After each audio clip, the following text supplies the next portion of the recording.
Tauhid. Ya, jadi di sini kita tentunya Satara ini tidak luput adalah pekajian, yaitu pengupasan tentang kehidupan setelah mati, ya, aliran Satara ini. Jadi di sini yang perlu kita ketahui bahwa kehidupan setelah mati itu ada, ya, ketika kita badan sukma, ya. Ketika kita badan jasad ada sukma namanya hayat, ya. Kalau kita sudah tinggal badan sukma namanya nusuro, ya, tinggal badan sukma. Jadi nanti tentunya kakek guru kita lah yang akan mengupas apa-apa saja yang perlu disampaikan pada malam hari ini, agar senantiasa kiranya kita bisa memahami tentang ilmu ma'rifatullah ini, yaitu ilmu mengenal Allah, ya. Maka untuk itu saya juga tidak berpanjang lebar karena waktu juga sudah menunjukkan waktu malam, ya. Untuk itu langsung sajalah kakek guru kami persilakan dengan segala hormat untuk menyampaikan tausiah kepada kita semua. Saya sudah dengan doa. Assalamualaikum warahmatullahi wabarakatuh. Islam, asyhadu an la ilaha illallah wahdahu la syarikalah wa asyhadu anna Muhammadan abduhu wa rasuluhu. Qala Allah Ta'ala fil kitabil karim, a'udzu billahi minasy syaithanir rajim. Bismillahirrahmanirrahim. Ya ayatuhan nafsul mutmainnah, irji'i ila rabbiki radiyatan mardiyah, wadhulil bi ibadi wadhulil jannah. Sadaqallahul azim. Alhamdulillah, dengan rahmatnya Allah pada malam hari ini kita masih diberikan kesehatan iman kita, Islam kita, sehingga dapat menghadiri pengajian ma'rifatullah di wadah Thariqat Sataria Syahid.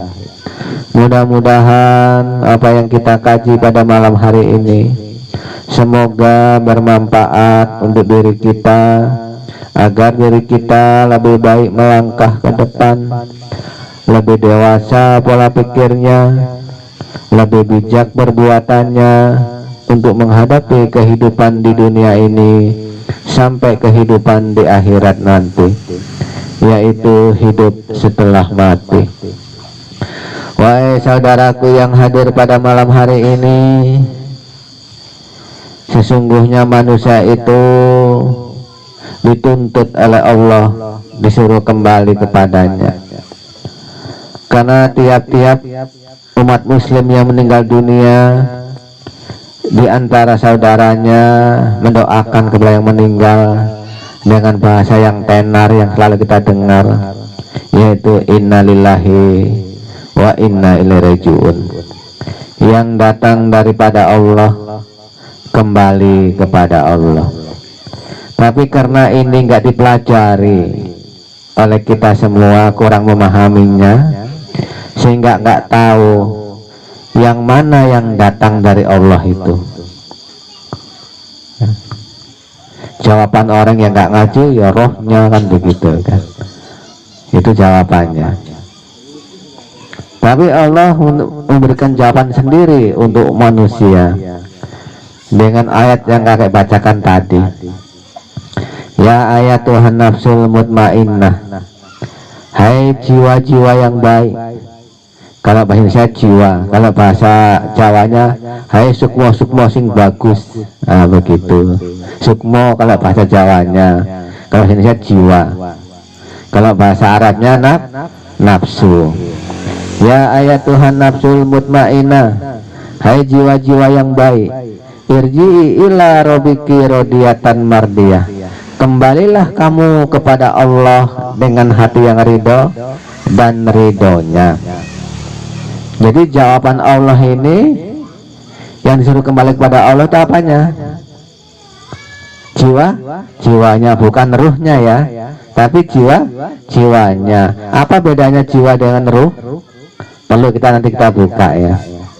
Kita buka. Ditambah lagi oleh Allah, kan? Fatulil bi ibadi, masuklah kamu ke dalam golongan hamba-hambaku. Jadi kalau datang hambanya Allah itu datang ke kampungnya, jangan dimusuhi, jangan disesat-sesatkan. Wah, itu sesat pengajian itu.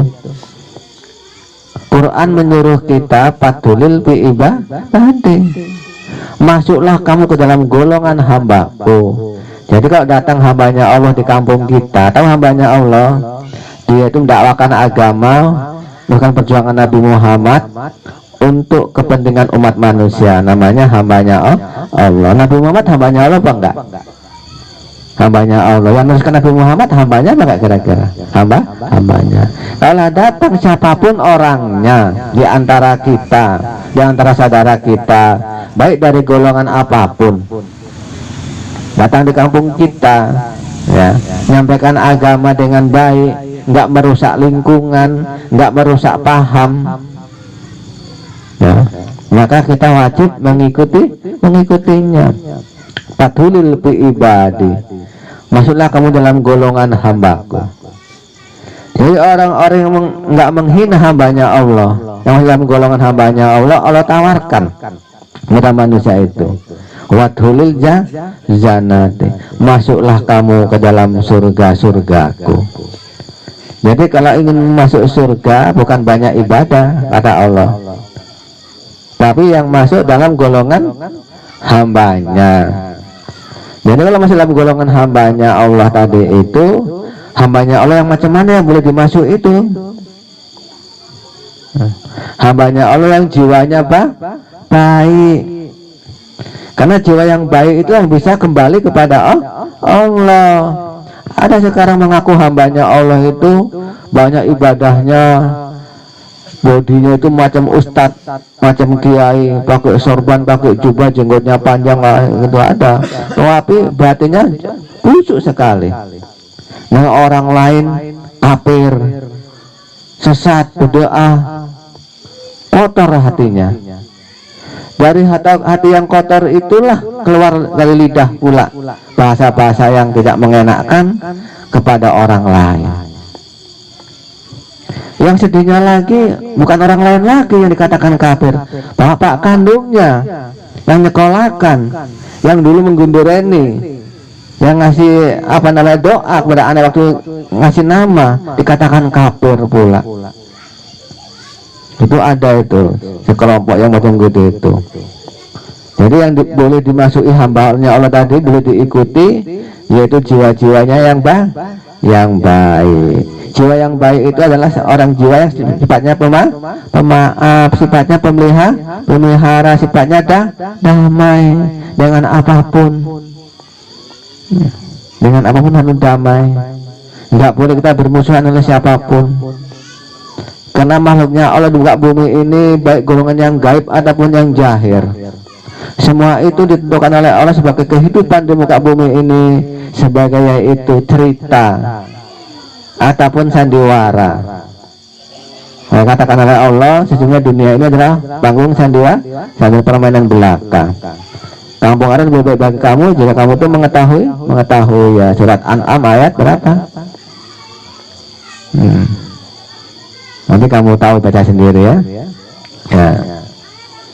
Jadi yang boleh diikuti di muka bumi ini hambanya Allah itu yang jiwanya baik, yang cinta damai, yang selalu mengajak damai dengan lingkungannya. Karena itu yang bisa kembali kepada Allah. Karena jiwanya itu selalu ridho, selalu ikhlas, selalu menerima. Maka itulah boleh diikuti. Karena orang-orang yang jiwanya baik tadi itu adalah bapak jiwa yang ada di muka bumi ini.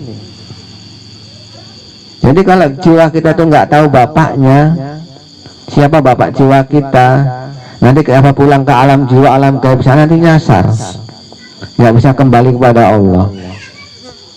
Maka badan manusia dibagi oleh Allah itu 3, yang maha gaib, yang gaib, dan yang maha jahir. Maha gaib, dan maha jahir. Yang maha gaib yang dikatakan oleh orang umum ruh ataupun nyawa. Yang gaib itu dikatakan oleh orang umum adalah sukma ataupun jiwa. Yang jahir dikatakan oleh orang umum itu raga ataupun badan. Jadi badan manusia terbagi 3, yang jahir, yang gaib, dan maha gaib. Jasad, sukma dan nyawa. Badan, jiwa dan ruh kalau bahasa saya itu. Jadi manusia itu sebenarnya yang wujud itu dua ya.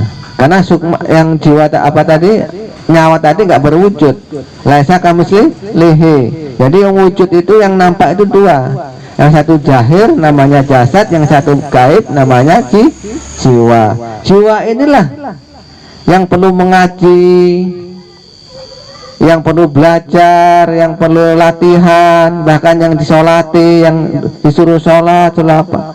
Karena jiwa ini manusia gaib. Kalau bahasa tasawufnya namanya Muhammad, Nur Muhammad. Maka manusia yang punya jiwa-jiwa yang baik dituntut oleh Allah itu menuntut Nabi Muhammad, karena itu Nur Muhammad.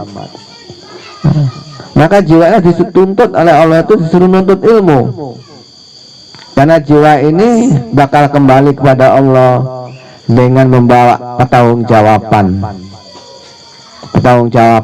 terhadap apa yang dia lakukan di muka bumi ini. Di mana letaknya jiwa manusia? Yaitu di pemikiran manusia, di akal manusia. Jadi manusia yang nggak punya akal, gila ataupun apa anak-anak nggak punya jiwa, maka jiwa itu datangnya belakangan, tapi amat jahat sekali. Kalau kasih Jawanya kakang kawah hari-hari. Aduh, itu duluan datang pada badan manusia, tapi dia itu nggak jahat. Jiwa belakangan datang pada manusia, tapi dia itu jahat. Contohnya, ketika jasad hanya roh saja dalam badan tadi itu, jiwanya nggak ada. Contohnya orang tidur, itu jahat nggak? Nggak jahat ya. Orang tidur itu ada jiwanya nggak ada. Jiwa sedang pergi entah kemana, mimpi namanya. Yang ada badan dengan ruh saja. Maka zikirnya nggak Allah ya. Zikirnya pakai ruh dengan badan aja. Hu itu ya. Tapi karena sekarang zaman kredit, sampai BH saja dikreditkan, ancur, semua ancur, kereta ancur, rumah ancur, ladang ancur, semua dia ancur, sampai pakan pun dia ancur. Akhirnya ngoroknya itu, zikirnya itu bukan huhu tapi ancur, tiap malamnya ancur, bangun tidur, ancur, bangun tidur, mikirin bayar utang. Jadi yang zikir Allah itu bukan ruh, tapi jiwa. Jiwa yang zikirnya Allah. Allahumma nawwir qalbi bi zikri la ilaha illallah sirrul asrari bi zikri Allah asra arwahi bi zikri itu ayatnya begitu. Jadi sukma apa tadi, nyawa tadi itu zikirnya hanya maka tuang tahu lebih jago itu, lebih pandai itu gitu. Main-main sukma, main-main neruh, zikirnya harus ke situ. Kalau enggak nanti kamu kesasar, kan begitu. Yang zikir Allah itu sukma. Sukma itu bentuknya macam kita tapi gaib dia. Namanya orang dalam, gaib. Dia itu nggak bisa mati, tapi kena rasa sakit, rasa sedih, rasa lapar, rasa haus, itu yang merasakan sukma. Tapi ketika sukma itu di luar badan manusianya badan dengan ruh saja, itu nggak pernah lapar, nggak pernah sakit, nggak bisa melihat, nggak bisa mendengar, namanya pingsan atau koma. Tapi ketika sukma itu masuk dalam badan manusia, terasalah dia terbangun, dia lapar, sakit, haus itu. Maka hati-hati sukma kita, jangan sembarangan. Jangan sembarangan supaya kita salah. Yang penting kita itu udah makan, udah tidur, sholat, udah bagus. Ya, hati-hati. Jangan kamu anggap sukma itu gampang diatur. Nggak bisa diatur sukma itu, nggak bisa diatur. Coba kalau kamu bisa diatur, kamu mulai tidur, aku nanti mimpi ke Amerika, bisa nggak dia ke Amerika? Ikuti apa perintahmu? Enggak. nggak bisa diatur itu. Itulah yang terpenting kita pelajari dalam diri manusia itu ada 3 hal, yaitu nyawa, sukma, dan raga. Jadi sukma tadilah yang perlu disuruh ngaji, disuruh belajar tasawuf, atau disuruh bersyariat, seperti sholat, seperti puasa, agar sukma nanti di alam sana itu nggak terbebani dengan siksaan, nggak terbebani. Maka belajar betul-betul lah ya, jangan sampai sukma nggak tahu arah pulangnya, karena sukma itu punya bapak. Kalau raga itu punya bapak dan punya ibu, tapi kalau sukma itu sukma itu punya bapak tapi nggak punya ibu. Kalau nyawa itu nggak punya bapak, nggak punya ibu. Nggak inget-inget lagi. Kalau raga, badan itu punya bapak dan punya ibu. Bapak dan ibu itu yang apa. Tapi kalau sukma itu hanya punya bapak, tapi ibu nggak punya. Tapi kalau nyawa ataupun ruh itu nggak punya bapak dan tidak punya ibu. Paham kira-kira ini? Jadi yang bermasalah ini bukan raga, bukan nyawa, tapi sukma. Ojo sampai jadi sukma ngelemboro, ruh gentayangan kalau bahasa umumnya itu. Sukma yang gentayangan nggak tahu arah. Sementara sukma ini disuruh kembali kepada Allah. Ya ayat Tuhan nafsul mutmainnah, hai jiwa-jiwa, hai sukma-sukma yang baik, irji ila rabbiki radiyatan mardiyah, kembalilah kamu kepada Allah dengan hati yang ridho dan ridhonya. Diperintahkan oleh Allah, disuruh kembali kepada Allah dengan hati yang ridho dan ridhonya. Ridhonya siapa?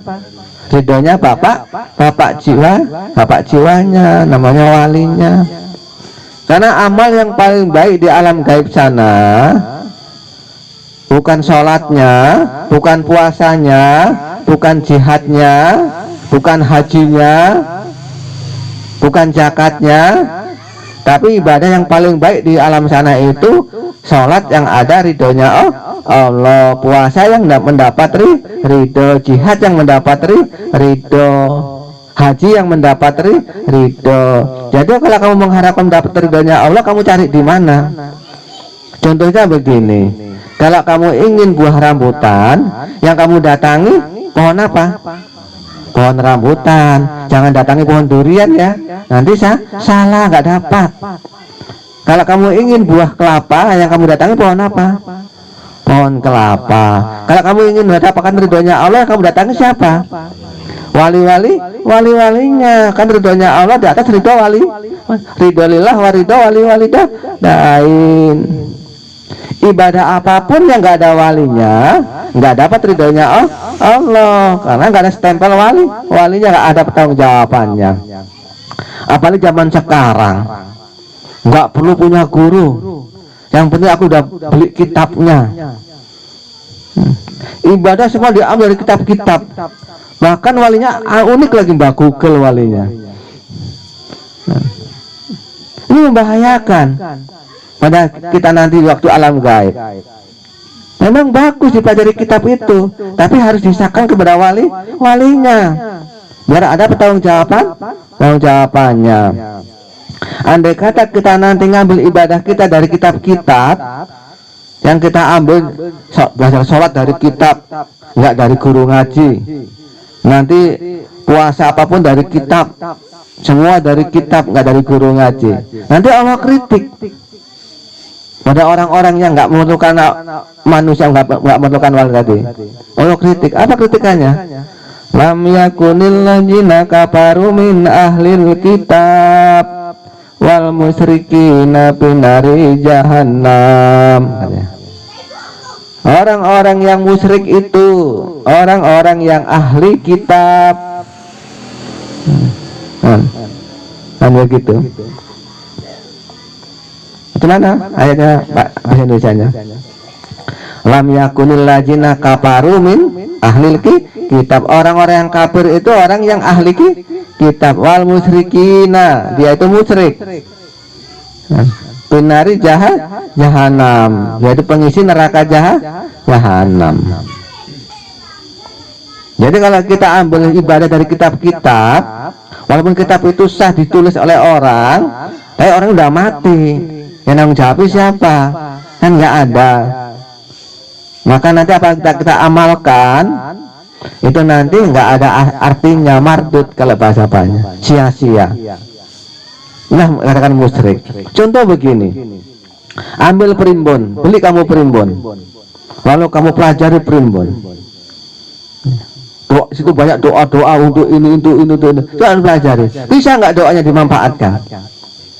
Nggak bisa. Tapi dari guru baca bismillah saja, udah baca Fatihah sekali, Al-Ikhlas sekali dari guru, digunakan bisa untuk ngusir setan.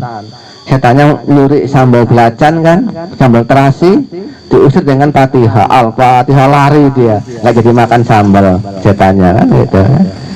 Ada manfaatnya yang dari guru, walaupun satu ayat. Teringat kakek dulu ada temannya kakek di sana itu, ya, ngusir dari kelompok jenggot panjang KUPJ, kumpulan urusan panjang jenggot KUPJ kan itu kan. Kelompok itu ngusir orang kesurupan, orang kemasukan setan. Uniknya tadi yang kemasukan setan luar biasa, bisa naik ke dinding macam cecak. Yang menyaksikan ratusan orang, bahkan ribuan orang yang nonton di kala itu, di kampung Karangsari namanya itu. Mungkin kamu datang ke Sari ya, yang kampung Tumor orang itu, macam cecak tuh nempel di dinding itu orangnya. Datanglah orang KUPJ, orang-orang KUPJ, orang liman tarangan nama itu, dibacakan ayat kursi, dibacakan, ketawa yang keseluruhan. Mas, bacanya itu salah katanya gitu. Baca ayat kursi begini, dia ngajari pula baca ayat kursi. Yang kesurupan tadi itu, banyak setannya lebih jago baca Quran dibandingkan Pak Ustadznya. Kenapa kok begitu? Karena dia itu ngambil ayat kursi dari kitab Al-Quran, bukan dari orang yang paham Al-Quran. Diketawain oleh yang kesurupan tadi itu. Datanglah orang tua dari ujung sudut sana itu, yang sederhana pakai pakaian biasa. Datang ditengok sama yang kesurupan itu, kamu jangan dekat, kamu jauh sana, pergi kau. Dekat aja dia sana, terus dekat. Baru baca Bismillahirrahmanirrahim, udah jatuh dari dinding tadi tuh yang kesurupan, jatuh terus sadar.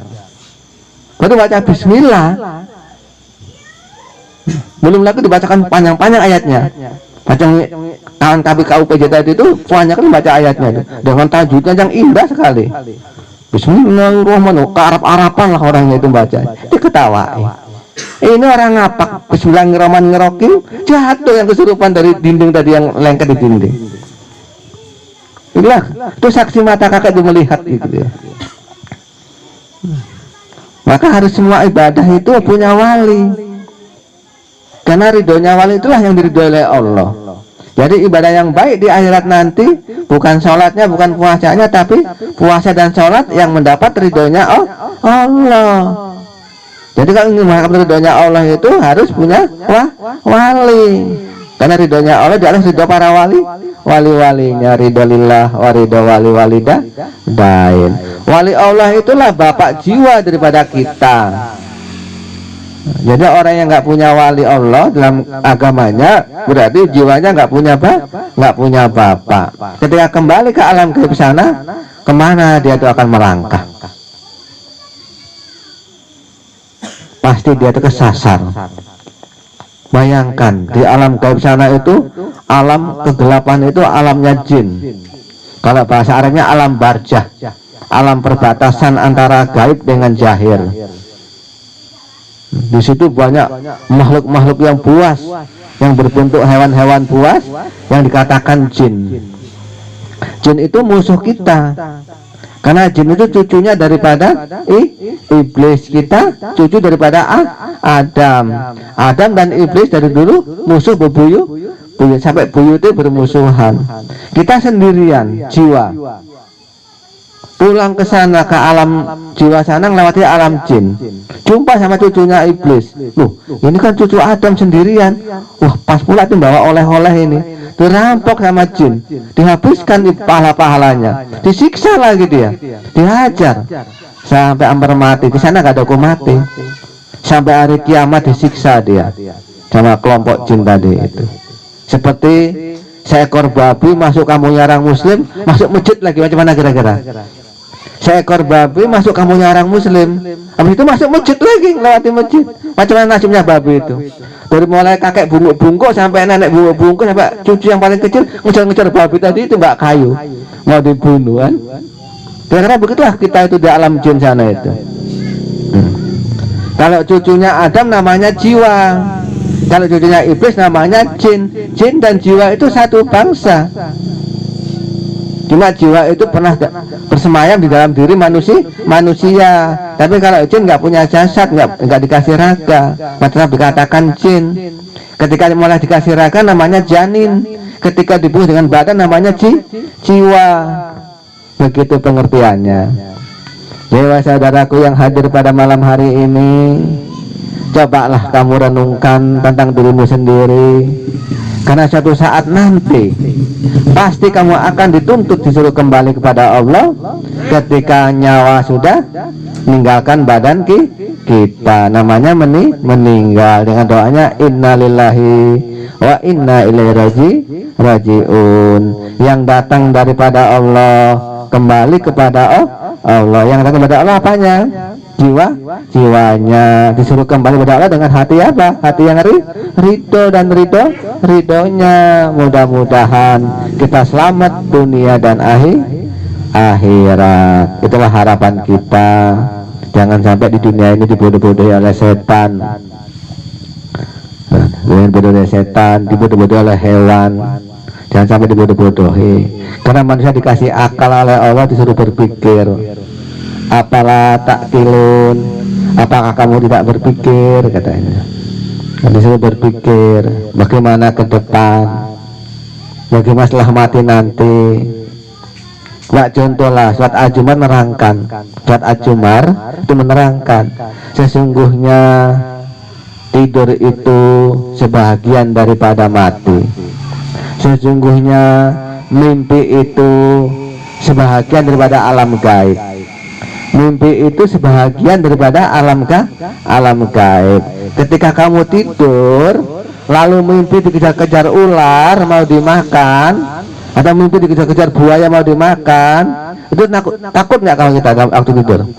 Mimpi dikejar-kejar buaya mau dimakan, buaya besar kali, bahkan ribuan buayanya itu mau makan kita dikejar.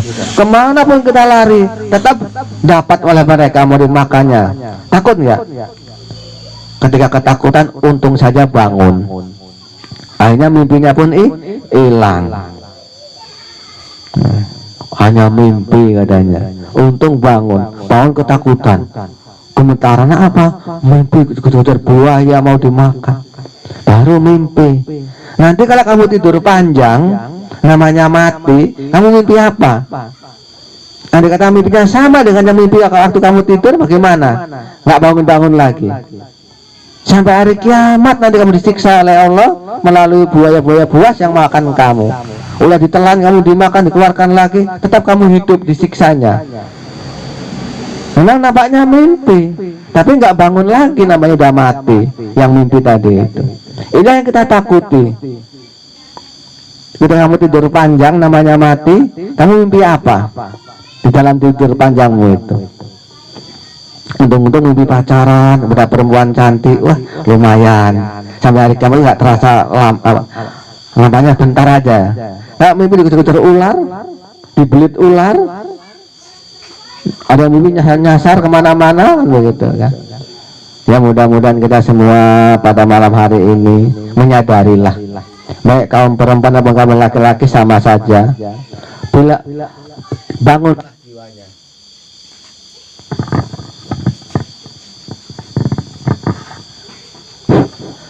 baik kaum laki-laki ataupun kaum perempuan, sadarlah dirinya, bangunlah jiwanya, dibangun betul-betul jiwanya.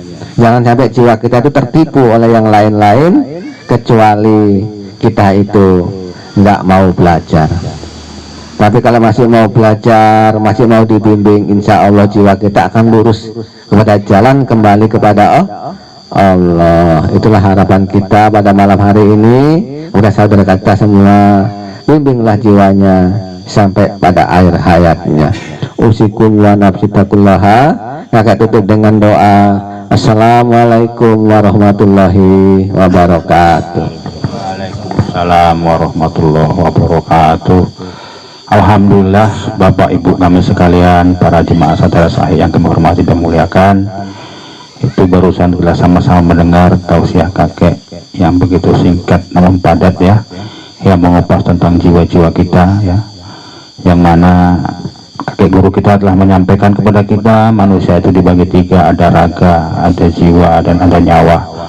Kalau raga merasakan sakit dan merasakan mati, jiwa merasakan sakit tidak merasakan mati, nyawa tidak akan merasakan apa-apa, dia hanya membuat manusia itu hidup saja, seperti napas yang keluar masuk ini, itu ruh namanya. Apabila mau mati katanya hanya disumbat aja hidung kita sama mulut kita, maka akan mati, maka jiwanya keluar dari jasad kita ya. Jadi mudah-mudahan kita mempunyai jiwa yang mutmainnah ya, jiwa yang baik, jiwa yang tenang, sehingga kita bisa kembali kepada Allah itu dengan ridho dan ridhonya ya, dengan ridho Allah dan ridho wali-walinya. Jadi sementara kita di sini memang hanya sederhana yang dikupas, tapi kita banyak yang tidak memahami tentang jiwa tadi ya. Maka kalau kita mau kembali kepada Tuhan kita, kepada Allah itu dengan baik, maka bersifatnya Allah ya, rasanya Allah, wujudnya Allah ya, zatnya Allah, maka sukmanya akan langgeng tanpa keluh. Sukmanya itu jiwanya akan baik-baik saja, langgeng tanpa masalah di alam sana. Tidak seperti dikatakan kakek tadi, tidak ada tempat kita kembali ke mana jiwa kita, maka akan gentayangan menjadi santapan golongan jin yang telah mengintai kita ya. Karena orang-orang manusia ini diintai jiwanya sama golongan jin itu. Ketika kita meninggal tanpa ampun, keluar jiwa dari jasad langsung ditangkap ya, dibawa ya, kalau yang nggak punya wali.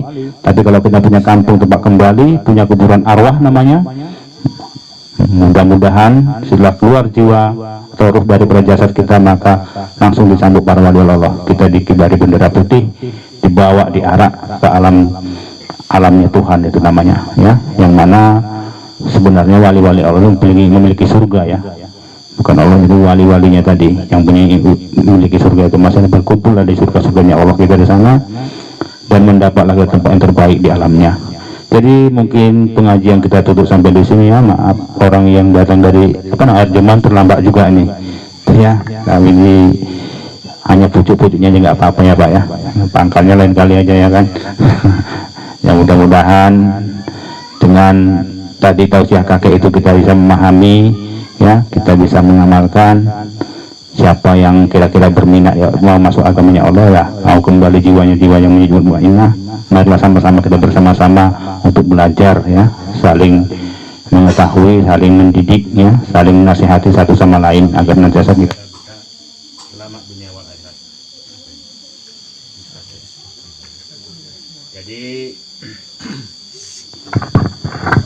Jadi pengajian kami tutup sampai di sini ya. Nanti doanya disampaikan juga sama Muhammad Ilham Yakub. Namun sebelum doa, mari kita sampaikan Fatihah kepada baginda Nabi Muhammad Rasulullah Shallallahu Alaihi Wasallam. Al-Fatihah. A'udzubillahi minasyaitonirrajim. Bismillahirrahmanirrahim. Alhamdulillahirabbil alamin arrahmanirrahim maliki yaumiddin. Iyyaka na'budu wa iyyaka nasta'in ihdinas siratal mustaqim siratal ladzina an'amta 'alaihim ghairil maghdubi 'alaihim waladdallin. Ya Allah, sampaikanlah pahala Fatihah kami pada roh Nabi Muhammad Rasulullah Shallallahu Alaihi Wasallam, Nabi pilihan anak Abdullah. Bertambah-tambah juga kasih Tuhan kepada beliau agar kami kelimpahan syafaat darinya. Amin ya rabbal alamin. Assalamualaikum warahmatullahi wabarakatuh.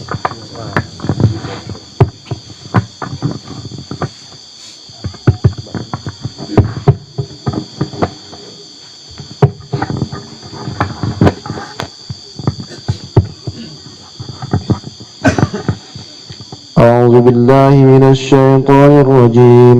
بسم الله الرحمن الرحيم. الحمد لله رب العالمين والصلاة والسلام على أشرف الأنبياء والمرسلين وعلى آله وصحبه أجمعين. اللهم صل وسلم وبارك على سيدنا محمد للنور جات بأسماء وصفاته. اللهم صل وسلم وبارك على سيدنا محمد للنور جات بأسماء وصفاته. اللهم صل وسلم وبارك على سيدنا محمد للنور جات بأسماء وصفاته. لا إله إلا الله العظيم الحليم. لا إله إلا الله رب العرش العظيم. لا إله إلا الله رب السماوات والأرض ورب العرش الكريم. لا إله إلا الله الملك الحق المبين. الملك الحق المبين. الملك الحق المبين. محمد رسول الله صادق الوعد الأمين. ببركة الله على شفاعة النبي محمد رسول الله صلى الله عليه وسلم. وثواب على روحانية خليفة الله محمد سورد الملك. وثواب على روحانية سيدنا ولي الله kakek Muhammad Zainal Arifin Al-Malik As-Satari As-Sayyid. وثواب على روحانية سيدنا وحبيبنا وبركاتنا أصحاب رتب كتب عبد الحميد جمع سوري ولي الله قدس الله. ولا حول ولا قوة إلا بالله العلي العظيم. والحمد لله رب العالمين. اللهم صل على سيدنا وحبيبنا وشفيعنا وزهرنا ومولانا محمد. اللهم صل وسلم وبارك عليه. تقبل الله منكم إنا ومنكم تقبل يا كريم.